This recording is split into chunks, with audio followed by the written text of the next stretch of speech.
So next है exercise number 4।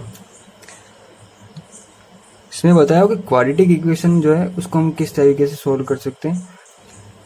एक आता है जो कि पॉलिनोमियल, जो अपने लेसन नंबर 2 था, एक्सरसाइज 2 थी, उसमें बताया हुआ था कि क्वाड्रेटिक इक्वेशन को मतलब किस टाइप से फॉर्म करते हैं, उसको निकालने का तरीका क्या होता है ना।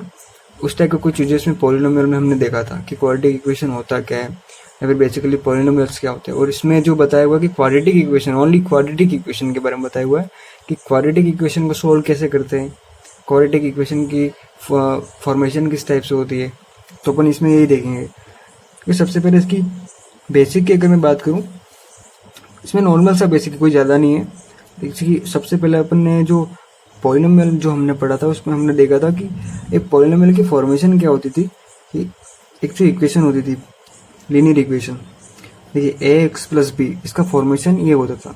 मतलब ये उसका एक स्टैंडर्ड फॉर्म है। स्टैंडर्ड फॉर्म का मतलब होता है कि इस टाइप से उसको लिखा जाता है, उसको लिखने का तरीका ये होता है। जैसे कि यहाँ पर मैं आपको बताऊं ax प्लस बी में ये a जो है ना, यहाँ पर a वाला a और b दोनों एक कांस्टेंट टर्म है। कांस्टेंट टर्म का मतलब होता है कि जिसको हम पहले से जानते हैं या फिर मैथमेटिकल फॉर्म के वो नंबर्स 1, 2, 1000, 2000, 3000, 10 करोड़, कुछ भी हो सकता है ना। आपको जस्ट नॉर्मली समझने के लिए मैं बता रहा हूँ कि कुछ भी हो सकता है। यहाँ पर a और b जो है वो एक कांस्टेंट वैल्यू है। मतलब वहाँ पर कोई भी नंबर, मैथमेटिक्स के कोई भी नंबर हो सकते हैं, है ना। और यहाँ पर जो x दिया हुआ है वो ये शो करता है कि एक वेरिएबल है। वेरिएबल का मतलब होता है जिसकी वैल्यू आपको पता नहीं है या फिर जिसकी वैल्यू हम निकालेंगे, आगे प्रोसेस होगा कोई ना कोई और उसकी वैल्यू हम निकालेंगे। लेकिन कैसे निकालेंगे वो हमें पता नहीं अभी, वो हम आगे की क्लासों में या फिर आगे जो हमारा लेसन है उसमें पढ़ेंगे हम। लेकिन फिलहाल जो है वो इसकी स्टैंडर्ड फॉर्म में यही दर्शा रहा है कि जो एक्स जो दिया हुआ है वो एक वेरिएबल है, ठीक है ना। इसका कोई ना कोई मान होगा। और वेरिएबल का मतलब क्या होता है, वेरिएबल का मतलब, और अगर डीपली आपको मैं समझाऊं तो कोई सिंबल होगा ऐसा, ए से लेके जेड तक। कोई हम अगर ये इंग्लिश के कोई अल्फाबेट यूज करें तो ए से लेके जेड तक हम यूज कर सकते हैं, कुछ भी आ सकता है वहाँ पर। अपन को जस्ट शो करना है, एक ओनली एक सिंबल है, कोई भी सिंबल यहाँ पर रखा जा सकता है, ठीक है ना। उसकी वैल्यू हम फाइंड करेंगे आगे जाके। तो ये वेरिएबल हो गया, ये जो हो गया अपना कांस्टेंट टर्म हो गया ए और बी। यहाँ पर कोई ना कोई नंबर आएंगे और यहाँ पर कोई ना कोई वेरिएबल आएगा। अब देखिए यहाँ पर एग्जांपल मैंने बता दिया आपको कि 5x + 4, यहाँ पर देखिए x एक वेरिएबल है, बिल्कुल वेरिएबल है। और यहाँ पर मैंने बोला था ना कि कोई ना कोई मैथमेटिक्स के अंक आएंगे, तो यहाँ पर 5 और 4 दोनों मैथमेटिक्स के अंक आ गए। अब यहाँ पर पॉलिनोमियल का एक अच्छा सा एक फंडा ये कि उसका हाईएस्ट पावर जो होता है ना, उसका हाईएस्ट वो हम देखते हैं। और एक टिप के लिए मैं आपको बता दूं कि जो पॉलिनोमियल होता है उसमें जो मेन जो हीरो होता है ना, वो होता है वेरिएबल। हमको वेरिएबल को पकड़ना पड़ता है कि वेरिएबल की जो हाईएस्ट पावर क्या है। अब यहाँ पर देखिए x वेरिएबल है, इसकी हाईएस्ट पावर कुछ नहीं दिए रखी, मतलब 1 है। तो अगर 1 है पावर तो इसका मतलब होता है कि वो लीनियर इक्वेशन है। इसको पावर के हिसाब से बांटा गया है और इसी में एक फॉर्म आता है क्वाड्रेटिक इक्वेशन, जो कि हम पढ़ने वाले क्लास 10 के एक्सरसाइज 4 में। अब यहाँ पर हाईएस्ट पावर 1 है, इसका मतलब ये क्या हो गया, ये एक रेखीय समीकरण है, लीनियर इक्वेशन हम जिसको बोलते हैं, ठीक है। अब वैसे क्वाड्रेटिक इक्वेशन का जो फॉर्म आता है, इसका देखिए मेन हीरो कौन है, मैंने बताया अभी आपको, ये वाला है ना, वेरिएबल है यहाँ पर।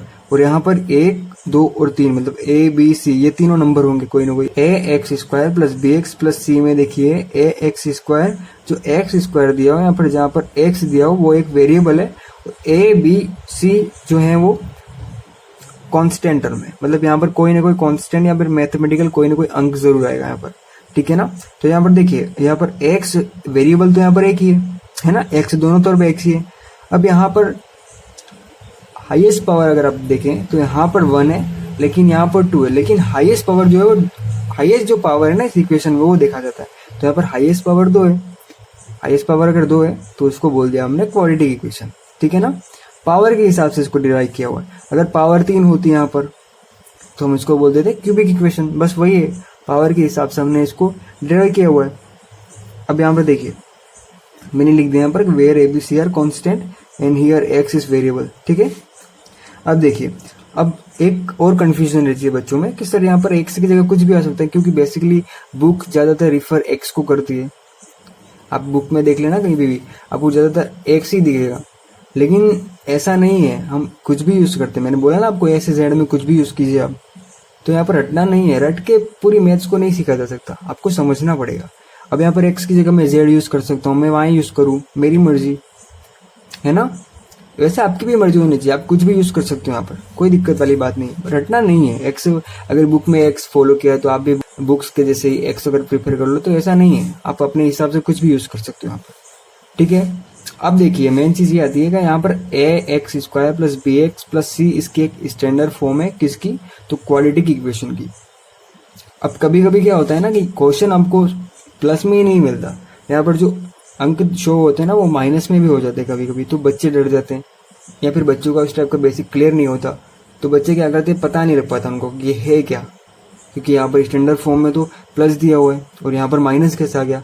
तो ऐसा नहीं है, मैं आपको बता रहा हूँ कि यहाँ पर प्लस माइनस कुछ भी आ सकता है, स्टैंडर्ड फॉर्म ही कहलाती है वो, ठीक है ना। यहाँ पर प्लस है तो वो ऐसे ही बना है, प्लस करके माइनस बी एक्स इस टाइप से बना हुआ है। देखिए आपने, मैंने लिखा है X square plus minus B X plus minus C, तो अगर मैं यहाँ पर मल्टीप्लाई करूंगा इसको ब्रैकेट को ओपन करके, तो यहाँ पर माइनस हो जाएगा।